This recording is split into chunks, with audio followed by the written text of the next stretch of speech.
train. But I got interested in this prime number stuff that I kept hearing about. And then one day at the library when they were having their sales, I picked up a book called Code, which cost me $1 and well used. and studied that and learned quite a bit. And it's a good book if you're like that. And it also covers a lot of historic things like why Mary Queen of Scots lost her head because her encryption wasn't good enough. So I'm going to do something a little bit out of order here. Just to give you a feel for what I'm talking about when I'm talking about large prime numbers. Here's a large prime number. How do you know? I know because RSA says it's a large prime number. So RSA is, we'll cover them quite a bit in this talk. There's a company that does encryption. And to show everyone that this was a tough problem to factor the prime number into two or this is not a prime number. These two numbers are prime. These are the two numbers multiplied together. And this number is known publicly, and in order to decrypt the message, you have to factor it into these two numbers. And so they had a contest. And to see... Wait a second, you can't factor a prime number. Yeah, no, I corrected myself. Yeah. These two are prime. These multiplied together are this number. Okay. And that's what's released publicly. And this was, they had the contest. They stopped the contest after a while, but they were offering prizes like $50,000 and $100,000. This one, I think, was solved after the contest was finished. And that the CPU time is equivalent to AMD Optron computer. I don't know how good that is. Working for almost 2,000 years. So they are, and then they use numbers larger than this. So that gives you a feel for the part of what's going on here. Okay. So a quick overview. I am going to cover some old-fashioned stuff just to show how the old-fashioned stuff has fed into the newer stuff. So some of the real simple encryptions. Something that just a little bit harder but lasted for 200-300 years. And then modern encryption. This stuff is post-World War II stuff. The DES was the National Bureau of Standards, now known as NIST, N-I-S-T, actually has standards for how to encrypt stuff. And DES is the data encryption standard, and AES is the advanced encryption standard, not too imaginative on their names. And the Diffie-Hellman Key Exchange was one of the first major breakthroughs that happened in about 1970s. And RSA is sort of the company that really sort of solved the whole bundle. And the RSA type of encryption, well, I'll cover it in more detail, but it's been around now for a good more than 30 years. And it's still not breakable. We'll get into that a little bit. So I also consulted Wikipedia quite a bit. I'm not going to cover anything in the book about these things, but they're a good read if you want to read some about encryption. So the earliest known encryptions go back to Egypt, and they were just simple translation type encryptions where you have two sets of alphabet and you move one relative to the other and then you look them up. And substitution, they could go into things, it doesn't have to be another alphabet, it could be symbols or something. And then that was replaced not until about the 15th century by polyalphabetic ciphers, which I'll cover. And then just between the World Wars, electrical mechanical, and this is the machines became into use, and that's an example of that is the Enigma Machine. There are thousands of ways to encrypt things, but we're working our way towards what's used most today. So this up on top is sort of an easy shift thing known as a Caesar, because Caesar used it even though it was known before that. You just slide one alphabet, and if you want to send an encrypted M, you send a P. You know, it's that simple. The next is just a little bit more complicated in that you have a key word, and you shift it by the key word, but also you use the key word to encrypt these first few letters, and then you leave those letters out of the rest. And this is the first time, I think, where the key word actually plays an important part in how you decrypt things. Now, it's not just like a password once you get in, it's actually used in the decryption.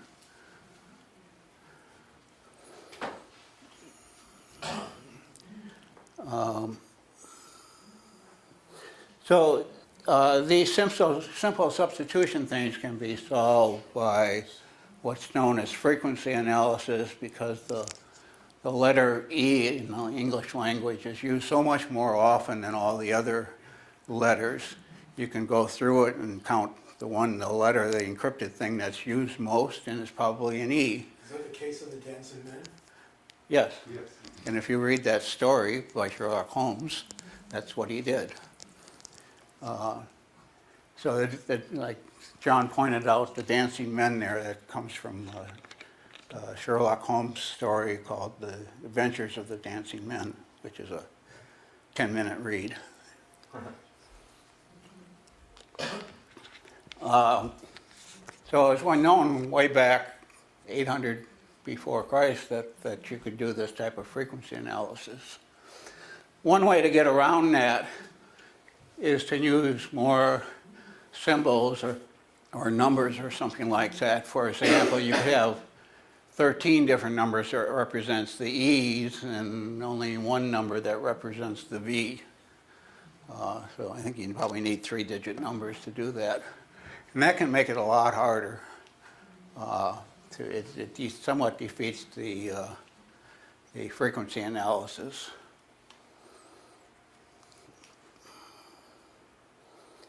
The next real improvement is the Vigenère cipher, and I'll show it on the next page.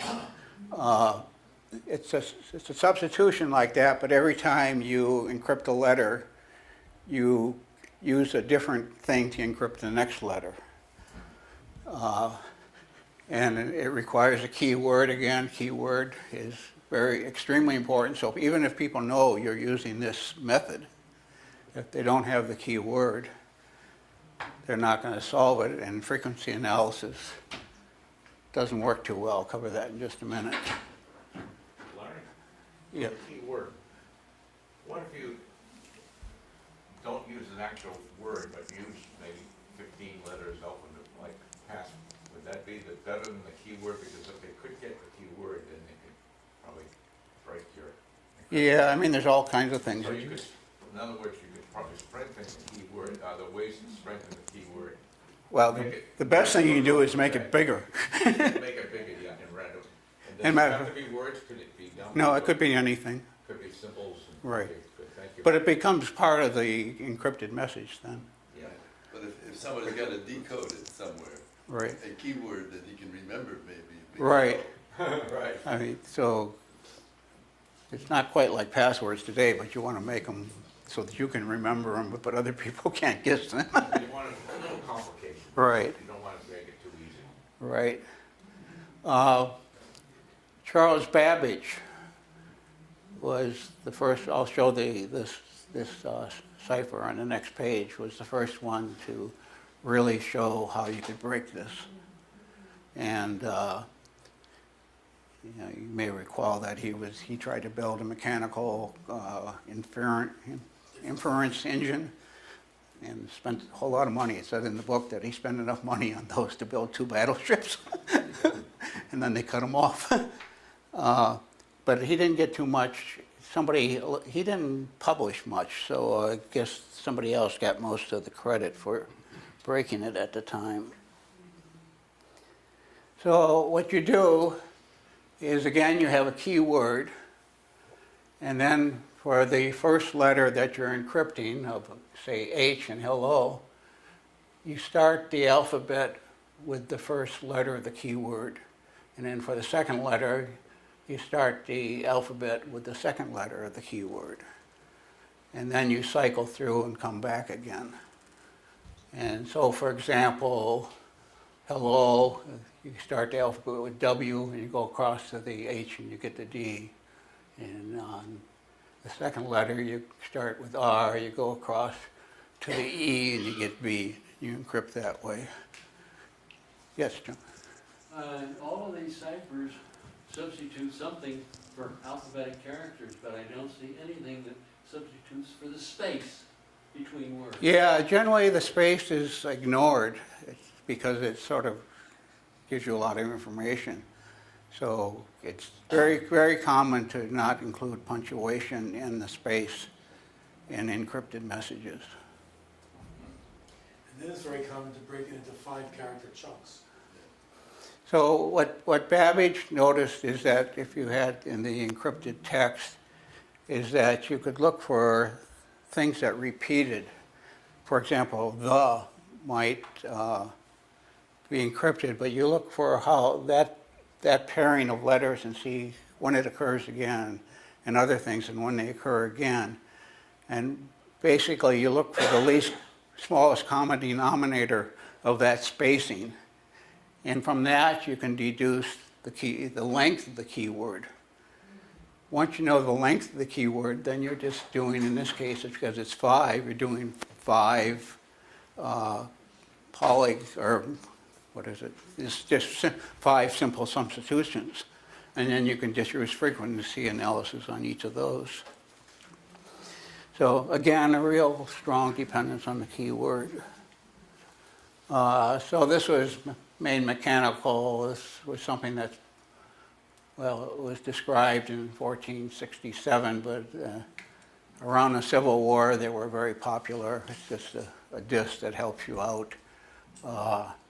And you had a Captain Midnight. right, Motor. and you just line up the letter of the day with A, and then you can use it to translate the rest. Or actually, you could use it for a polyalphabetic thing just by having a keyword, and after each letter, you index it to the right next letter. Now, imagine that you had a bunch of these in series, and somehow they fed into one another. That's the Enigma Machine. And it had the most common one had 3 rotors out of a choice of 5. It had a plug board that crossed the letters at the beginning.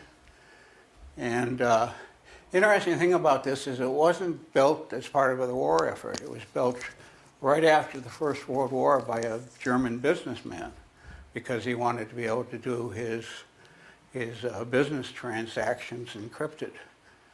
And it was refined. And actually, there was a machine at the end of the Second World War, which was called the I'm forgetting now. The Lorenz? Yeah, the Lorenz Machine, and that had like 9 rotors, and it was actually these were all not motorized. You had to push down hard on the key, and then the encoded letter would light up.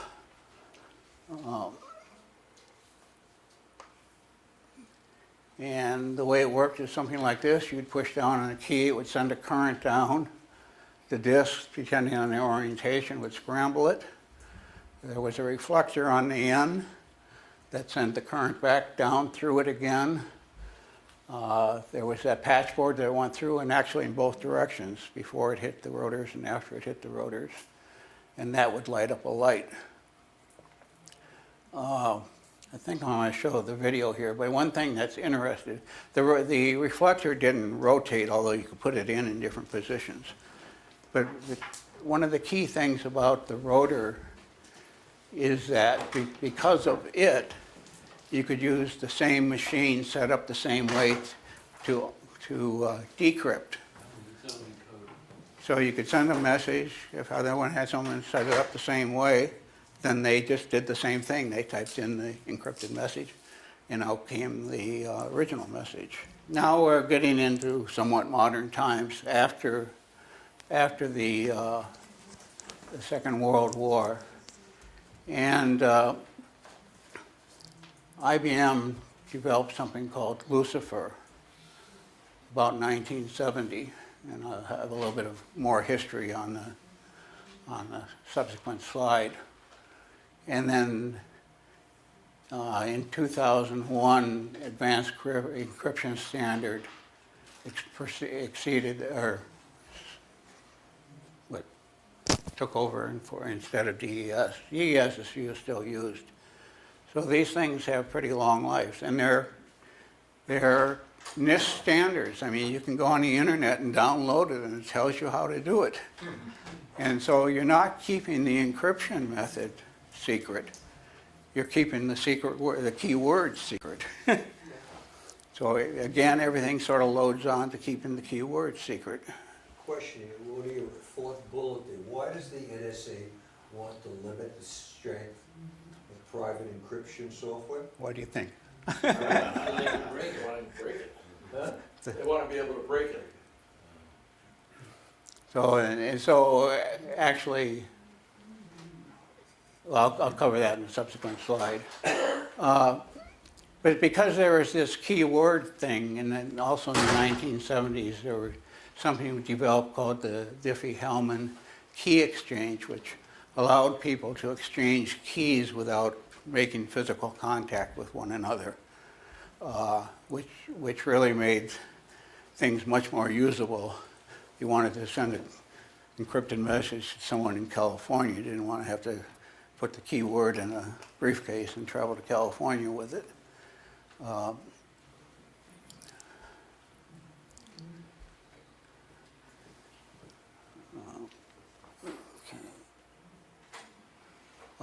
Also, just to cover this quickly, you know, once you go to computer, everything becomes ASCII. So, and that increases the amount you're going to encrypt by a factor of 8, but that's everything on a computer anyways. So Horace Feistel is the one that's was responsible for Lucifer at IBM. He came to the U.S. as a teenager between the two world wars and got a bachelor's degree from MIT. He worked for MITRE and some other firm around this. Oh, he worked for, somebody maybe get something straight on that, the Air Force Cambridge Research Lab at Hanscom, which I think in around 2000 was absorbed by Wright-Patterson. No, that happened after 2011. Oh, that late? Oh, okay. Was it that, did it have that same name up to that point? No. No. Yeah, because I didn't recognize by that name.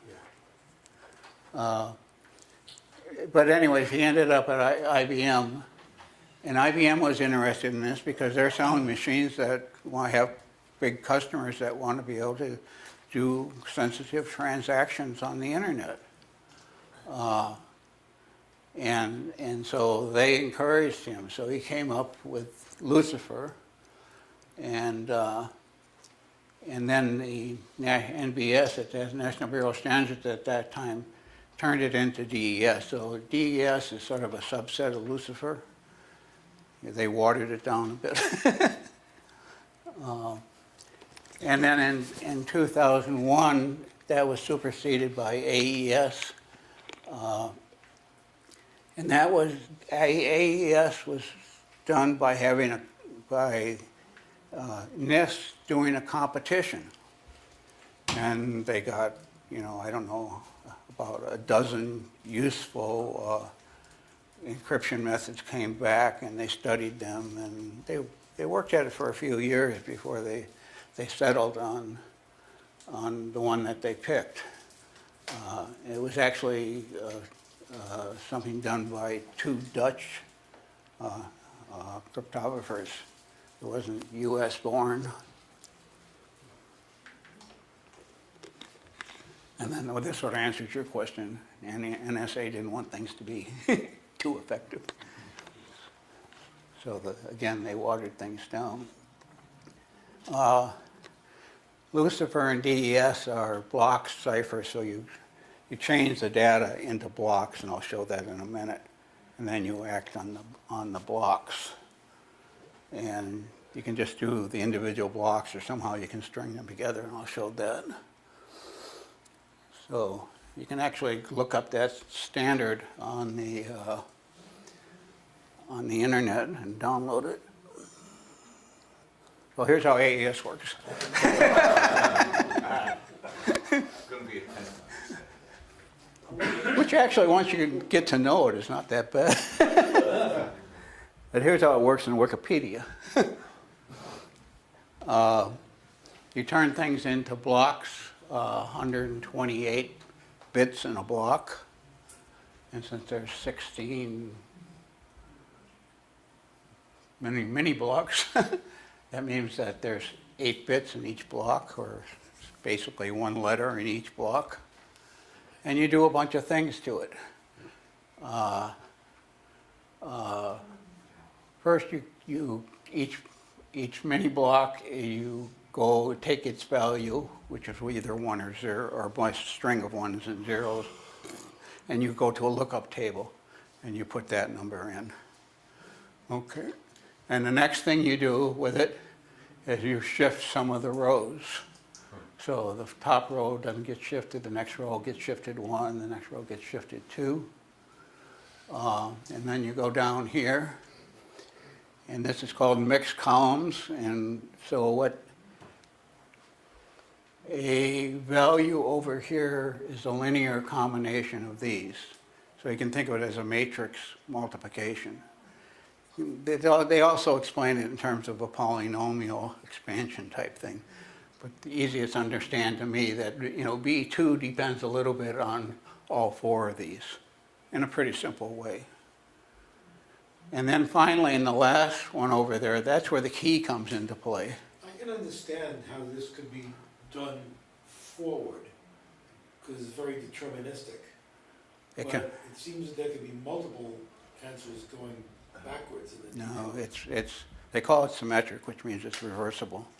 You do the same steps in reverse, and you get back to the message. Now, the other ones that we're going to get to are one-way encryptions, or in all practical sense, they're one-way. But this one is reversible. So the key word, the first thing you do before you get going is you take your key word and it gets expanded, because you need a lot of parts of the key word. And basically what you do is you take one of these cells and the corresponding keyword segment, and you do an AND/OR operation, and that becomes the next item. An AND/OR, just if they're different, it becomes a 1. If they're the same, they become a 0. I think I got that right, or the other way around. So that's where the keyword comes into play. And then, depending on the length of the keyword, you go through this like 10 to 14 times.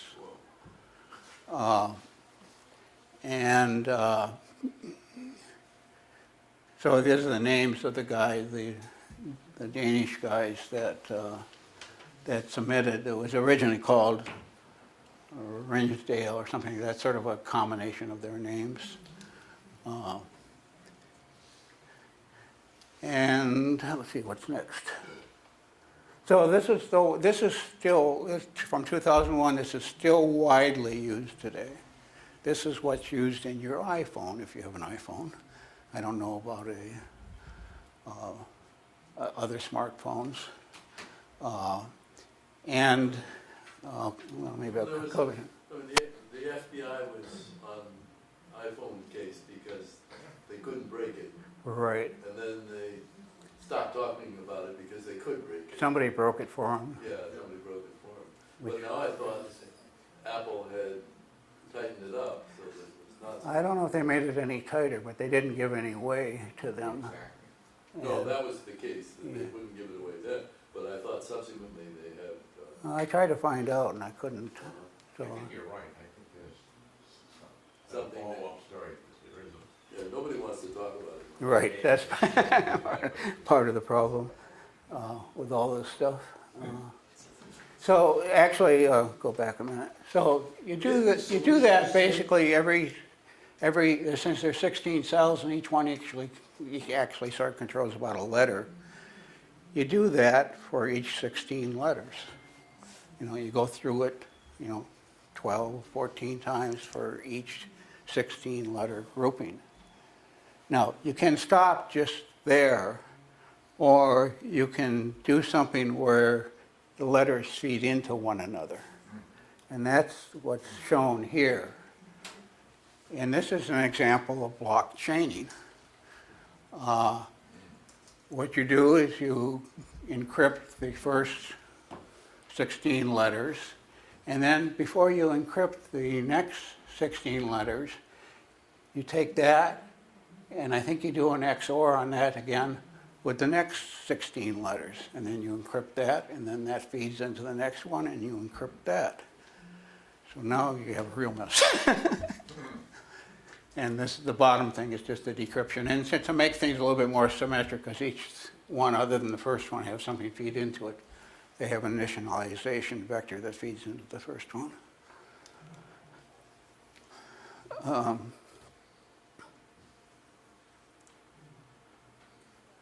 Okay, well, there are other encryption things, but AES is by far the most common one in use, and it works well, and no one seems to think that it's going to be broken in the foreseeable future. There are others that may be almost as good. There's blowfish, two fish, three fish, skipjack. Elliptical curve seems to be a newer thing, and there's actually NIST standards on elliptical curves as well. And my favorite name that I came across is Edwards, is a guy that studied this. And there's a subset of elliptical curves that are referred to as twisted Edwards curves. Which one would the financial institutions use? They'd still be using AES. I'll get I'm going to get to another thing that they could use that, but they might just use that for the keyword and still do the bulk of the encryption with this. Depends a little bit on logs and messages. Okay. Okay, I just want to say a few things. I mean, iPhones use AES, and one of the reasons AES has not been supplanted by some of these other ones, even though they might be more efficient, is that computer or CPU manufacturers started building it into their CPUs. So it's hardwired into the CPUs and can be implemented very fast. The thing about the iPhone is that the iPhone only lets you try something 10 times and then you were dead after that. And that's why the FBI had trouble with it, because they couldn't defeat that.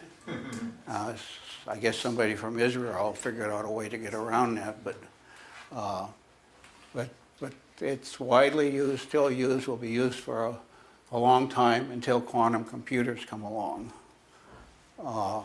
And actually, NIST, just like they had a competition for AES, they have a competition ongoing right now to find a quantum computer-proof encryption method.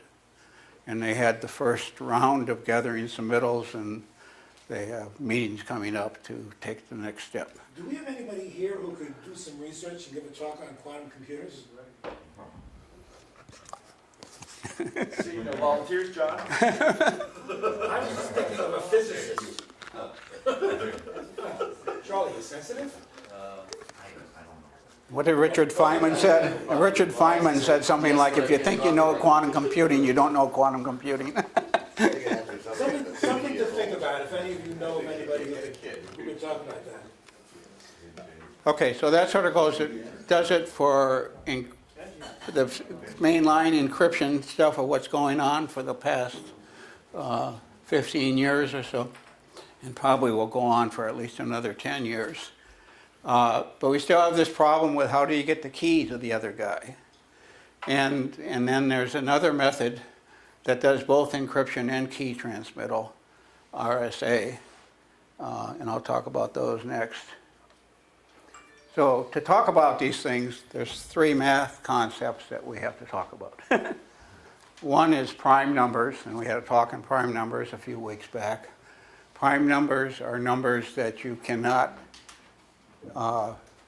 find smaller numbers, that can't be divided by small factors that leave no remainder, or what am I saying? They can't be divided by a smaller number without a fractional remainder or something. But any other number can be made up of primes. For example, 315 can be 3 times 3 times 5 times 7, which are all primes. So any number that's not prime can be factored like that.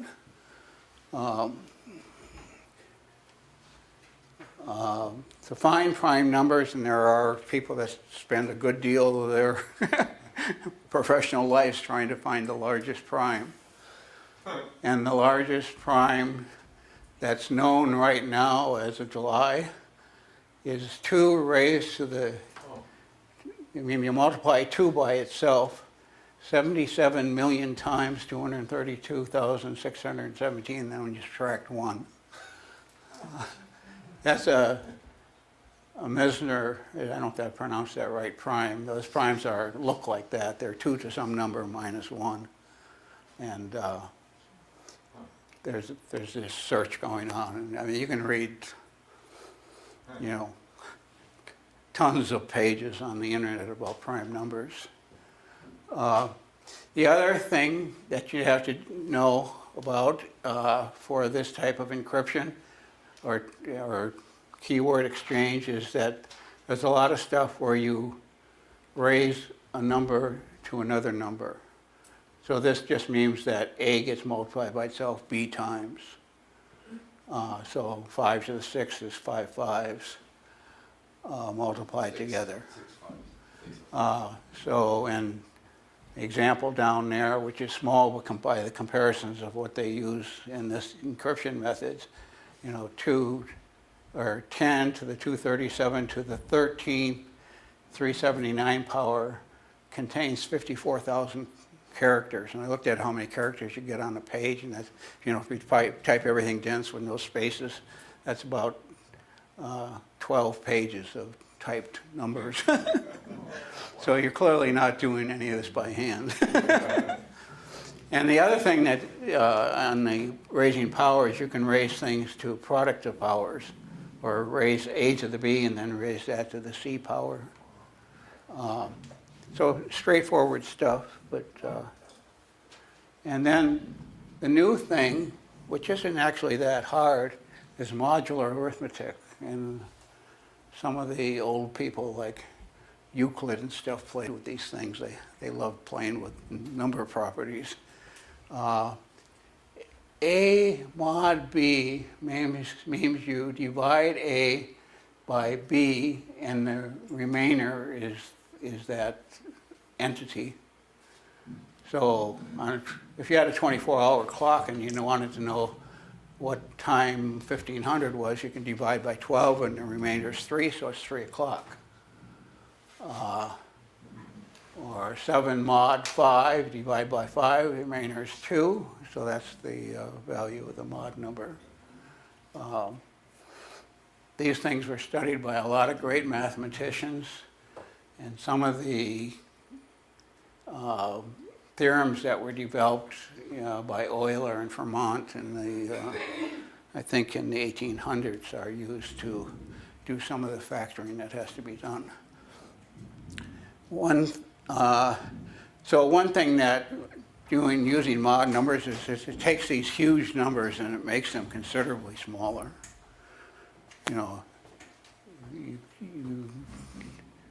You do the mod to a couple thousand, and after you divide by that reduces it by basically the number of digits in the mod exponent. So the other thing it does is it makes the output look not at all like the input. And this is just an example here. Here's a value x. You raise 21 to the x power, like this is 21 squared. You do the mod 43, and you get 11. So what you notice, even though this is an orderly sequence of numbers, and this, if you plot this on log paper, it would just be a straight line. These are very random and hard to predict, and they're much smaller. So those are the three pieces of arithmetic that you need to be able to do, only you do it with huge numbers. So the first thing is you have to get this key back and forth. So Diffie and Hellman were the first ones to do this. Diffie went to MIT, got a bachelor's degree in math in 1965. I went to MITRE for a while. The story goes that he was giving a talk at IBM about this kind of stuff. He hadn't solved the problem yet. And somebody at IBM told him, oh, there's a guy out in Stanford that's working on this. So apparently he got in his car and drove out there and stayed there. And in a little while, they developed this method. They were joined by Ralph Merkle, who was a very bright graduate student they had. So this turns out to be the two-way or symmetric stuff that we were talking about before. This turns out to be a one-way asymmetric algorithm. It's almost like a diode. It goes very easily one way, but not very easily the other way. But it can go the other way if you have the right information. So the problem is that A and B, Bob and Alice, usually want to establish a secret, because then once they have a secret, they can do the AES encryption, for example. But they know that the person in the middle, usually referred to as Eve, because she's an eavesdropper, she's evil or something, is all listening to all their traffic. So they have to be able to send stuff back and forth that in the end they have established a key that they both know that Eve wouldn't be able to determine even if she's listening in. And this protocol is known as Diffie-Hellman encryption, and it's what sort of used a lot in the internet, sort of what puts the S in the HPPS, although how it's implemented is more complicated. There's a lot of going back and forth between parties. Okay. I'm going to start with the paint analog, can't say it. So Bob and Alice want to establish a common paint color. So a secret paint number. So first they establish a common paint, which they share with one another and which Eve can see, or will make yellow our common paint. And then Alice adds her secret paint to it, and Bob adds his secret paint to it, and then they exchange what they have at that point. And then what Alice gets from Bob, she adds her secret paint to, and it turns brown, and what Bob gets from Alice adds her secret paint to it, and it turns brown. So they've established a secret color brown and they never sent Brown anywhere. They just sent these other things. And it's an example of something that's easy to do, but hard to go backwards on. So it's a definition of a one-way type thing. But the thing is, you want to do it with numbers. So this is sort of a block diagram. I have an example on the next page that's much better than this in a little video. So they start out with with two numbers that they transmit to one another, and they each have a secret number. Alice raises it to the power of her secret number. Bob raises it to the power of his secret number. They exchange it, and then what gets exchanged, remember, if it came from Bob, it was raised to his secret number, and then Alice raises it to her secret number. And at that point, they've established a secret number that the person in the middle can't see. And of course, it's all done with huge numbers. So this, then they're gonna use this secret number As a key word for encryption. okay. So it solves the key distribution problem. Right. So it's actually called that, a key distribution protocol or something. Right. So here's an example, and then I have a short video as well.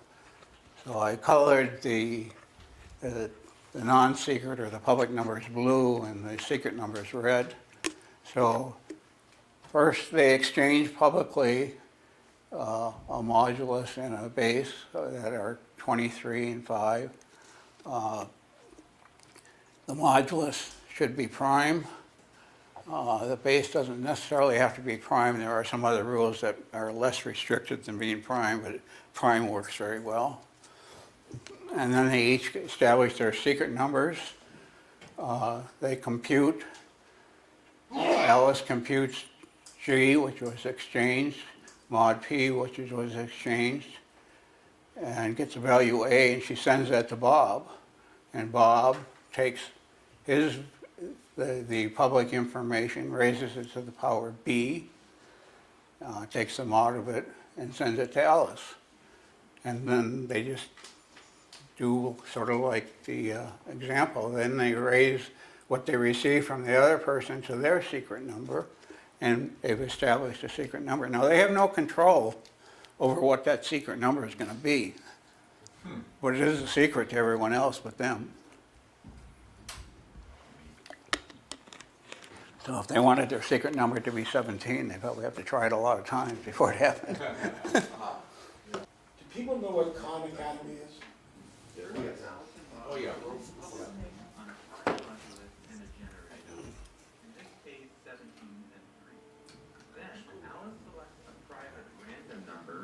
Say 15, and calculates 3 to the power 15 mod 17, and sends this result publicly to Bob. Then Bob selects his private random number, say 13, and calculates 3 to the power 13 mod 17, and sends this result publicly to Alice. And now the heart of the trick. Alice takes Bob's public result and raises it to the power of her private number to obtain the shared secret, which in this case is 10. Bob takes Alice's public result and raises it to the power of his private number, resulting in the same shared secret. Notice they did the same calculation, though it may not look like it at first. Consider Alice. The 12 she received from Bob was calculated as 3 to the power 13 mod 17. So her calculation was the same as 3 to the power 13 to the power 15 mod 17. Now consider Bob. The 6 he received from Alice was calculated as 3 to the power 15 mod 17. So his calculation was the same as 3 to the power 15 to the power 13. Notice they did the same calculation with the exponents in a different order. When you flip the exponent, the result doesn't change. So they both calculated 3 raised to the power of their private numbers. Without one of these private numbers, 15 or 13, Eve will not be able to find the solution. And this is how it's done. While Eve is stuck grinding away at the discrete logarithm problem, and with large enough numbers, we can say it's practically impossible for her to break the encryption in a reasonable amount of time. This solves the key exchange problem. It can be used in conjunction with a pseudo-random generator to encrypt messages between people who have never met. So those are simple numbers. Usually you do this with huge numbers. Okay, so that's one way to exchange keys. There are a few drawbacks of the Diffie-Hellman key exchange protocol. They say they're open to man-in-the-middle attacks. That's when Eve pretends to be Bob and then gets some information from Bob, and then she pretends to be Alice, and so she's sort of controlling what's going back and forth. She's sort of editing things. I don't know how easy that is because this method of key exchange is widely used. So I think with large enough numbers, I think that's not a problem. Larry, are we using that today when we use the internet? Yes. In what way? Well, I read, for example, that all virtual private networks almost all of them use this method. Yeah, there was an announcement about somebody getting inside of Diffie-Hellman and weakening it, and this affected web browsers and HTTPS, and they had to patch for that. Right, but they've been refined. I mean, there Sure. are different. I just wanted to There are make different. the There are point. different modes, but The point that yeah. This is not just idle, this is actually something we use every day. Yeah, and when you establish something, a link with secure sites, there's several things that go back and forth, and this is one of them. Or it may be the next thing I'm going to talk about. So there are, and it's a little bit inefficient in going back and forth, although I don't know, at computer speeds and network speeds, that doesn't seem that's that big of a problem. So HTTPS is a little bit more chatty than HTTP, because the first thing it does is it's going to exchange keys back and forth, and then it continues sending the payload later on. So it can be inefficient for to open a connection each time to the end site, because it takes essentially twice as long to move the data across. So a lot of times they'll keep that socket open on the session, and then they'll do the key exchange once, and then they'll move the data back and forth. So roughly how much inefficiency do we get by having encryption? So if I do something that would take a minute normally, and I have it encrypted, does it take a minute and a half, or 2 minutes, or an hour? Or? Well, for someone like you that's just going to a website or the bank or something, it's probably a second at most. It's whether, you know. So that's why I asked the question, the ratio. Yeah. I think if you have a website and you want it to be a secure website, you pay a little bit more for your license. So some people may not do it. But Well, some And of it that- is the efficiency of the protocol, some of Right. it is the authentication of the endpoints. So on the efficiency of the protocol, it essentially connect, with HTTP 1.0, they make a connection each time. So it's like calling you up on the phone and then sending you one piece of data and shutting it down. In the case of HTTPS, calling you up, sending the keys back and forth, giving you the data, and then hanging up. The later protocols, HTTP 1.1, they kept the connection open, and that's configurable within the browser, and time to live, they call it, on the other side, as well as they use compression, so that, especially for low speed lines, the data is smaller, because there's a lot of repetitive stuff that is included. So all those things have, plus the speed of connections. So you can see when you go to some of the pages on the internet, on public sites, a lot of the time is spent going to all those little tiny images and so on for the marketing people. It's not the primary site, and a lot of those have different endpoints.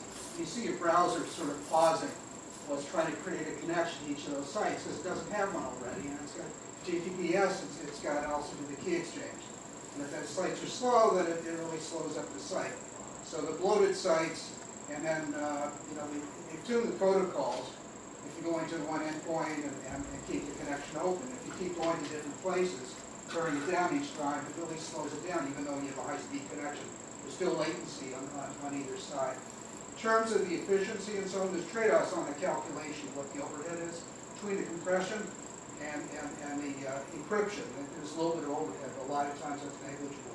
And the gain you get back from compression is usually better than It's probably going to all these advertising sites that eats up most of the time. yeah. So anyways, I want to keep going because I have a video to show. Duffy and Hellman and Merkle realized that there was still something missing, that they could do better, and so they wrote a paper on what the next step might be, but they didn't actually implement it. But the people that implemented was Rivas, Shamir, and Alderman at MIT. You know, they were young mathematical researchers there on the staff. So they, based on that, they started a company,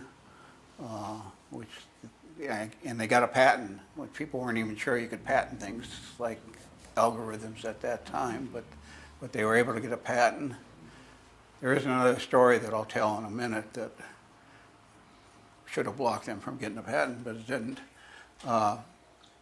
That got sold. It got sold a couple times. I think the last time they built a whole company around this. It was sold for $2 billion in 2006 to EMC. I think the first time it sold, it was a couple $100 million. So just as a reminder, this is what happens with down at the bottom here with conventional encryption is you have to get the key to the other guy. You lock it, he wants to unlock it, he needs a key. In this case, which is known as public key encryption, what you do is you send a bunch of keys out, and then you lock it. Or whoever's sending you a message back, one of these guys that has your public key, they lock it with the public key. And you have a private key, which allows you to unlock it, but nobody else to unlock it. So those are two numbers that are, some of the public key is known, the private key isn't known. And now what you have to do is implement this in numbers again. So, as I showed at the beginning, if you had two large primes and you multiply them together, it's real easy to multiply them together on a computer anyways. Yeah, you can't do it on a calculator because they don't hold enough decimal places, but it's really hard to undo it. And that's what I pointed out at the beginning there. If you have two primes multiplied together, you can spend thousands of CPU time trying to decrypt it. And part of what makes this all work is this modular math, because every point along the way you can apply the modular math, and it keeps making these big numbers smaller and smaller.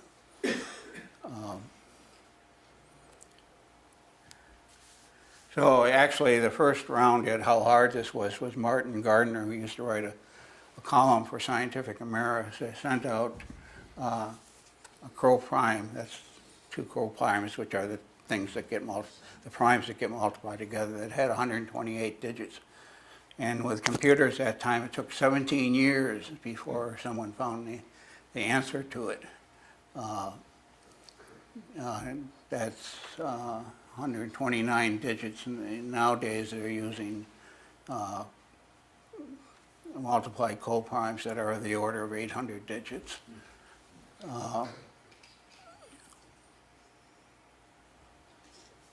So I went through it before I started my other slides. I went through this RA 786 that has 768 bit numbers, 232 decimal numbers, and it took 2,000 years of computing time to solve that.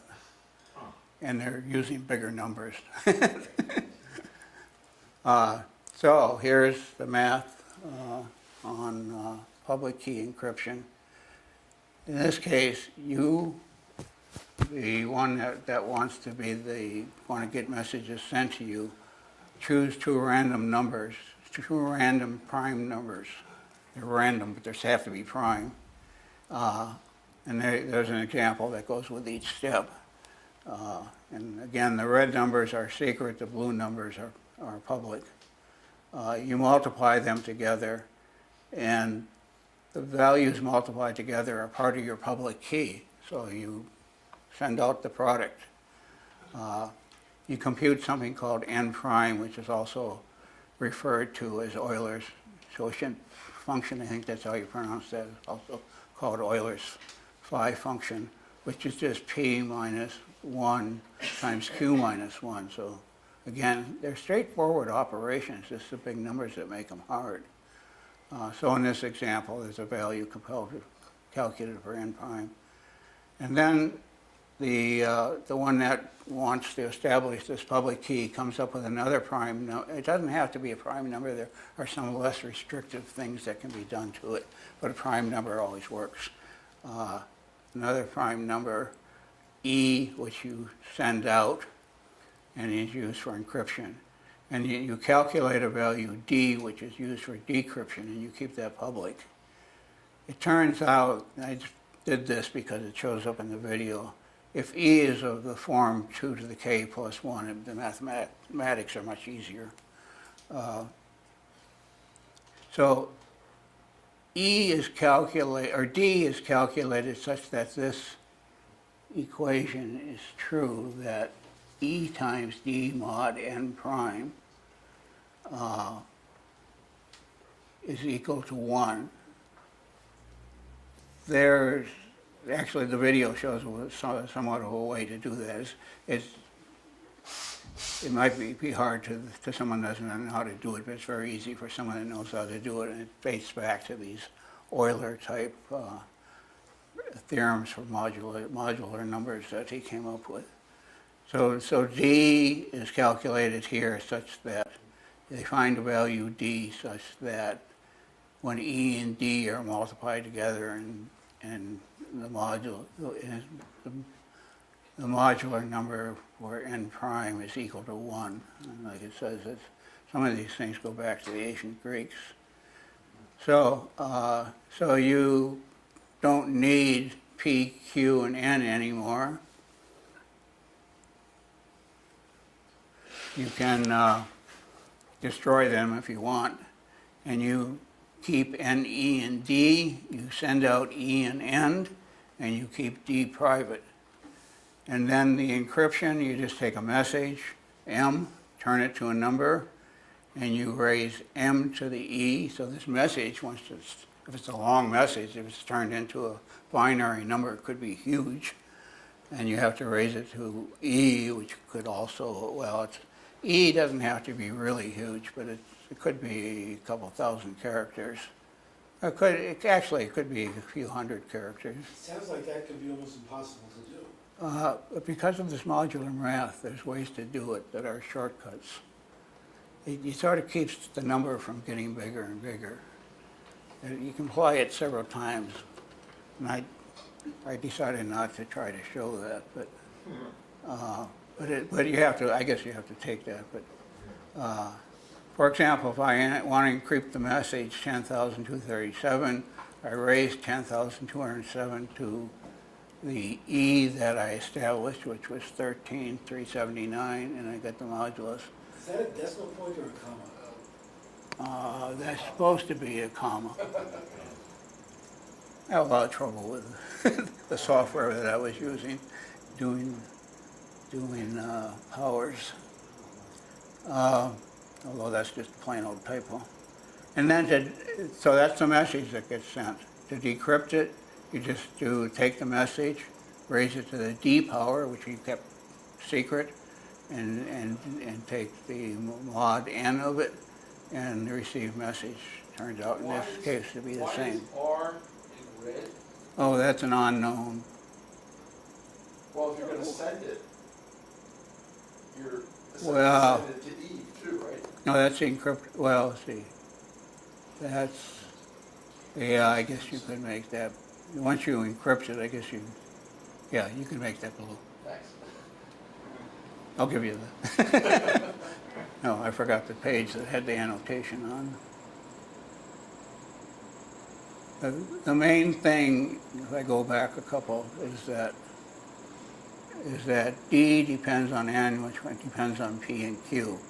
And so if you send out N, which is the product of those two, if you don't know P and Q, you can't find the number that's needed for the decryption. And that's the crux of the whole problem. Just briefly, the Brits did it first. The people that broke the Enigma stuff kept working after the World War, and there were people there that did it. They made it secret, and they didn't pursue a patent, and which would have stopped RSA from getting a patent on it. But it's out there. So, now I want to show the last video.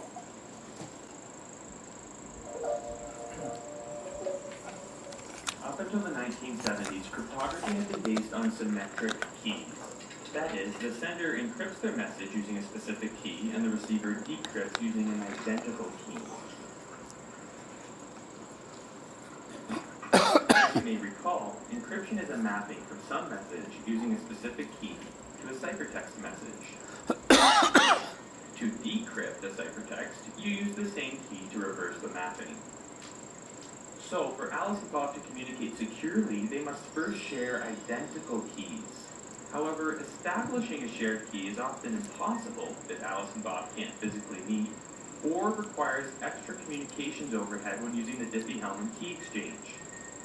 Plus, if Alice needs to communicate with multiple people, perhaps she's a band, then she's going to have to exchange distinct keys with each person. Now she'll have to manage all of these keys and send thousands of messages just to establish them. Could there be a simpler way? In 1970, James Ellis, a British engineer and mathematician, was working on an idea for non-secret encryption. It's based on a simple yet clever concept. Lock and unlock are inverse operations. Alice could buy a lock, keep the key, and send the open lock to Bob. Bob then locks his message and sends it back to Alice. No keys are exchanged. This means she could publish the lock widely and let anyone in the world use it to send her a message.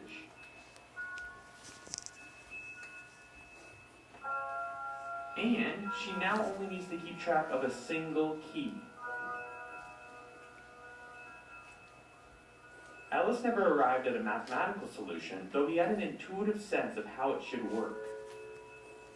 The idea is based on splitting a key into two parts, an encryption key and a decryption key. The decryption key performs the inverse or undo operation which was applied by the encryption key. To see how inverse keys could work, let's do a simplified example with colors. How could Bob send Alice a specific color without Eve, who is always listening, intercepting it? The inverse of some color is called a complementary color, which when added to it produces white, undoing the effect of the first color. In this example, we assume that mixing colors is a one-way function because it's fast to mix colors and output a third, and it's much slower to undo. Alice first generates her private key by randomly selecting a color, say red. Next, assume Alice uses a secret color machine to find the exact complement of her red, and nobody else has access to this. This results in cyan, which she sends to Bob as her public key. Let's say Bob wants to send a secret yellow to Alice. He mixes this with her public color and sends the resulting mixture back to Alice. Now, Alice adds her private color to Bob's mixture. This undoes the effect of her public color, leaving her with Bob's secret color. Notice Eve has no easy way to find Bob's yellow since she needs Alice's private red to do so. This is how it should work. However, a mathematical solution was needed to make this work in practice. The solution was found by another British mathematician and cryptographer, Clifford Cox. Cox needed to construct a special kind of one-way function called a trapdoor one-way function. This is a function that is easy to compute in one direction, yet difficult to reverse unless you have special information called the trapdoor. For this, he turned to modular exponentiation, which we introduced as clock arithmetic in the Diffie-Hellman Key Exchange, as follows. Take a number, raise it to some exponent, divide by the modulus, and output the remainder.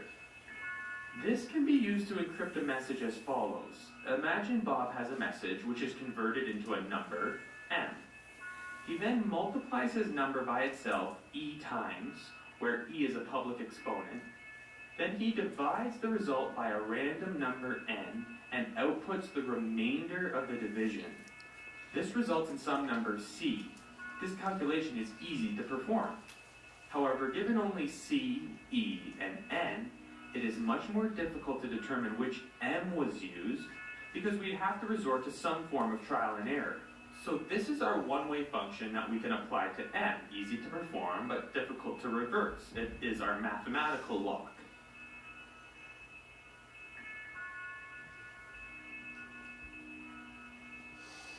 Now, what about the key? The key is the trapdoor, some piece of information that makes it easy to reverse the encryption. We need to raise c to some other exponent, say d, which will undo the initial operation applied to m and return the original message m. So both operations together is the same as m to the power of e, all raised to the power of d, which is the same as m to the power of e times d. E is the encryption, d is the decryption. Therefore, we need a way for Alice to construct e and d, which makes it difficult for anyone else to find d. This requires a second one-way function which is used for generating d. And for this, he looked back to Euclid. Over 2,000 years ago, Euclid showed every number has exactly one prime factorization, which we can think of as a secret key. It turns out that prime factorization is a fundamentally hard problem. Let's clarify what we mean by easy and hard by introducing what's called time complexity. We have all multiplied numbers before, and each of us has our own rules for doing so in order to speed things up. If we program a computer to multiply numbers, it can do so much faster than any human can. Here is a graph that shows the time required for a computer to multiply two numbers. And of course, the time required to find the answer increases as the numbers get larger. This keeps changing, it's in Notice seconds the now. time stays well under 1 second, even with fairly large numbers. Therefore, it is easy to perform. Now compare this to prime factorization. If someone told you to find the prime factorization of 589, you will notice the problem feels harder. No matter what your strategy, it will require some trial and error until you find a number which evenly divides 589. After some struggle, you will find 19 times 31 is the prime factorization. If you were told to find the prime factorization of 437,231, you'd probably give up and get a computer to help you. This works fine for small numbers, though if we try to get a computer to factor larger and larger numbers, there is a runaway effect. The time needed to perform the calculations increases rapidly as there are more steps involved. Now it As changed to numbers grow, years and it months. takes minutes, then hours, and eventually it will require hundreds or thousands of years to factor huge numbers. We therefore say it is a hard problem due to this growth rate of time needed to solve it. So factorization is what Cox used to build the trapdoor solution. Step 1. Imagine Alice randomly generated a prime number over 150 digits long. Call this P1. Then a second random prime number roughly the same size. Call this P2. She then multiplies these two primes together to get a composite number n, which is over 300 digits long. This multiplication step would take less than a second. We could even do it in a web browser. Then she takes the factorization of n, p1 times p2, and hides it. Now, if she gave n to anyone else, they would have to have a computer running for years to find the solution. Step 2. Cox needed to find a function which depends on knowing the factorization of n. For this, he looked back to work done in 1760 by Swiss mathematician Leonhard Euler. Euler continued to investigate properties of numbers, specifically the distribution of prime numbers. One important function he defined is called the phi function. It measures the breakability of a number. So, given a number, say n, it outputs how many integers are less than or equal to n that do not share any common factor with n. For example, if we want to find the phi of 8, we look at all values from 1 to 8. Then we count how many integers 8 does not share a factor greater than 1 with. Notice 6 is not counted because it shares a factor of 2, while 1, 3, 5, and 7 are all counted because they only share a factor of 1. Therefore, phi of 8 equals 4. What's interesting is that calculating the phi function is hard except in one case. Look at this graph. It is a plot of values of phi over integers from 1 to 1,000. Now, notice any predictable pattern. The straight line of points along the top represent all the prime numbers. Since prime numbers have no factors greater than 1, the phi of any prime number, p, is simply p minus 1. To calculate phi of 7, a prime number, we count all integers except 7, since none of them share a factor with 7. Phi of 7 equals 6. So if you're asked to find phi of 21,377, prime number, you would only need to subtract 1 to get the solution, 21,376. Phi of any prime is easy to compute. This leads to an interesting result based on the fact that the phi function is also multiplicative. That is, phi a times b equals phi a times phi b. If we know some number n is the product of two primes, p1 and p2, then phi of n is just the value of phi for each prime multiplied together, or p1 minus 1 times p2 minus 1. We now have a trapdoor for solving phi. If you know the factorization for n, then finding phi n is easy. For example, the prime factorization of 77 is 7 times 11. So phi of 77 is 6 times 10, 60. Step 3, how to connect the phi function to modular exponentiation. For this, he turned to Euler's theorem, which is a relationship between the phi function and modular exponentiation as follows. M to the power of phi n is congruent to 1 mod n. This means you could pick any two numbers such that they do not share a common factor. Let's call them m and n. Say m equals 5 and n equals 8. Now, when you raise m to the power of phi n, 4, and divide by n, you will always be left with 1. Now, we just need to modify this equation using two simple rules.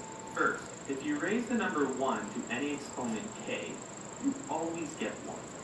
In the same way, we can multiply the exponent phi n by any number k, and the solution is still 1. Second, if you multiply 1 by any number, say m, it always equals m. In the same way, we can multiply the left side by m to get m on the right-hand side. And this can be simplified as m to the power of k times phi n plus 1. This is the breakthrough. We now have an equation for finding E times D, which depends on phi n. Therefore, it's easy to calculate D only if the factorization of n is known. Meaning D should be Alice's private key. It's the trapdoor which will allow her to undo the effect of E. Let's do a simple example to see all of this in action. Say Bob has a message he converted into a number using a padding scheme. Let's call this n. Then Alice generates her public and private key as follows. First, she generates two random prime numbers of similar size and multiplies them to get n, 3,127. Then she calculates phi of n easily since she knows the factorization of n, which turns out to 3,016. Next, she picks some small public exponent e, with the condition that it must be an odd number that does not share a factor with phi n. In this case, she picks e equals 3.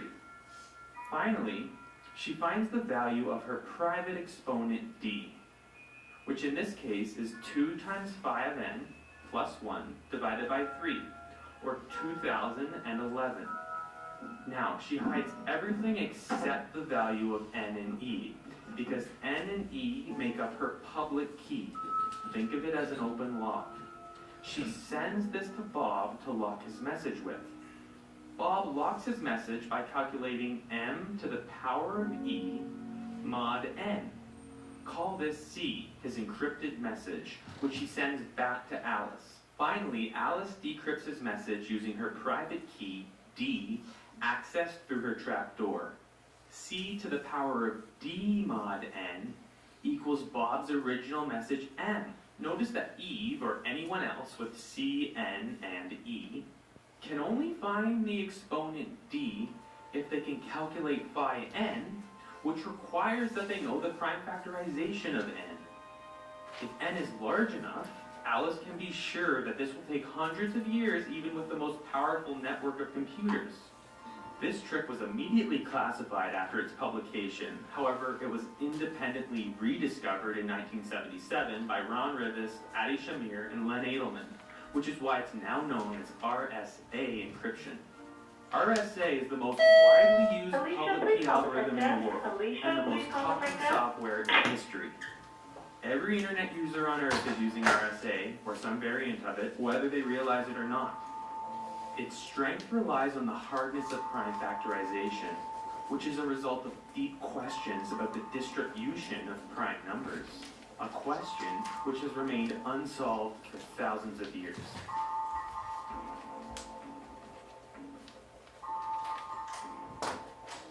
I think I just wanted to comment on this talk. I think it has established my intent. It's to show that there are mechanisms out there that ensure the privacy of data when transmitted over networks. And that's the fundamental underlying technology that I was trying to make sure we all understood and trusted before we go on any further, saying, well, can we do some of the things that's required in cryptocurrencies?